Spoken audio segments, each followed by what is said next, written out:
بسم اللہ الرحمن الرحیم۔ تمام تعریف رب العالمین کے لیے، درود و سلام رحمت العالمین پر۔ سامعین محترم، السلام علیکم۔ شادی کا مقصد صرف جنسی لطف اور لذت کا حصول نہیں، بلکہ اولاد کا حصول بھی ایک بنیادی مقصد ہے۔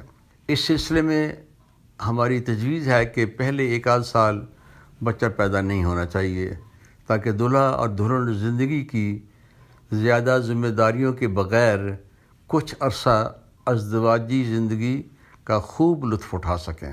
بچے حاصل کرنے کے لیے ساری عمر پڑی ہے۔ اس کے علاوہ اگر خدا نخواستہ اس دوران میاں بیوی میں ناچاکی ہو جائے تو علیحدگی میں آسانی ہوتی ہے، نہ کہ بچوں کی وجہ سے ساری عمر عذاب میں گزرے۔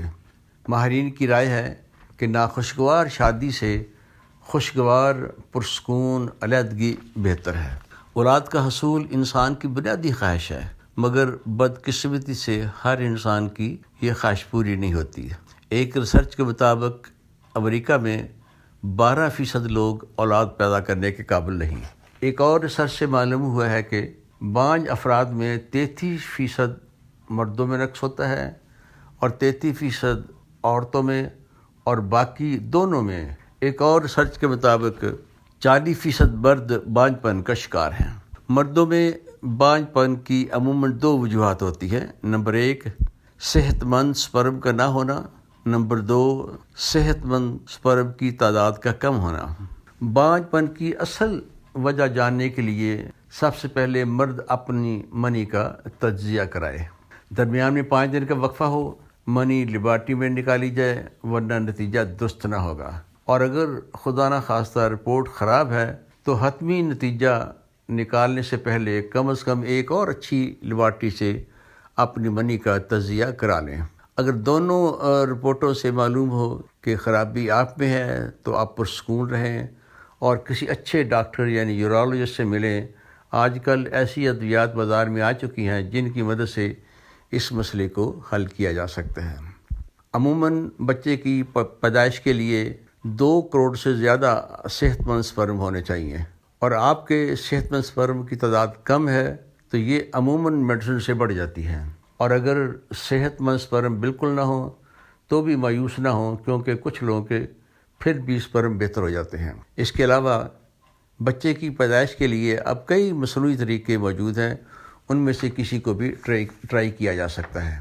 سامعین محترم، سپرم کی تعداد کو بہتر کرنے کے لیے یہ قدم اٹھائے جا سکتے ہیں۔ نمبر 1، سگریٹ نوشی سپرم کے لیے زہر ہے۔ اگر آپ سگریٹ پیتے ہیں تو ادویات کے ساتھ ساتھ اولاد کے لیے سگریٹ بھی چھوڑ دیں۔ نمبر 2، اپنے وزن کو کم کریں۔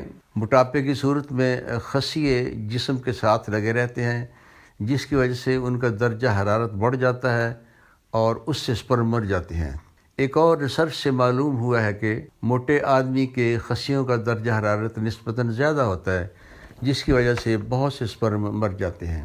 نمبر 3، خصیوں کا درجہ حرارت جسم کے درجہ حرارت سے کم ہو۔ اگر ان کا درجہ حرارت جسم کے درجہ حرارت کے برابر ہو جائے یا زیادہ تو بھی بہت سے سپرم مر جاتے ہیں۔ اگر آپ تنگ لباس خصوصاً تنگ انڈرویئر پہنتے ہیں تو آپ کے خصیے اکثر اوقات آپ کے جسم کے ساتھ لگے رہتے ہیں، جس کی وجہ سے خصیوں کا درجہ حرارت جسم کے درجہ حرارت کے برابر ہو جاتا ہے، جو کہ سپرم کے لیے نقصان دہ ہے، لہذا کھلا لباس پہنیں۔ نمبر 4، گرمی سپرم کی بہت بڑی دشمن ہے، لہذا زیادہ دیر گرم پانی میں نہ نہائیں اور اپنے خصیوں کو ٹھنڈا رکھیں۔ جب بھی باتھ روم میں جائیں تو 1-2 منٹ کے لیے خصیوں کے اوپر ٹھنڈا پانی ڈالیں۔ نمبر 5، خوراک متوازن ہو جن میں سارے وٹامن ہوں، خاص طور پر وٹامن اے اور ای اس میں زیادہ ہوں۔ نمبر 6، بہت زیادہ ورزش بھی سپرم کے لیے نقصان دہ ہے۔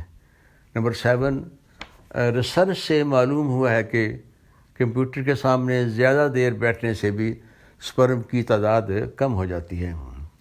نمبر 8، ذہنی دباؤ سپرم کا بہت بڑا دشمن ہے اور یہ بھی سپرم کی تعداد کو کم کرتا ہے، لہذا ہمیشہ پرسکون رہیں۔ سامعین محترم، اگر آپ کا ٹیسٹ نارمل ہے تو پھر آپ کی بیوی میں کوئی خرابی ہے۔ اس کے لیے کسی اچھی لیڈی ڈاکٹر سے رابطہ قائم کریں۔ کئی بیماریاں عورت کو بانجھ پن کا شکار کر دیتی ہیں، تاہم آج کل اس طرح کی بہت سی بیماریوں کا علاج موجود ہے۔ سامعین محترم، انشاءاللہ جلد ہی میں نئے ٹاپک کے ساتھ پھر آپ کی خدمت میں حاضر ہوں گا۔ شکریہ، خدا حافظ۔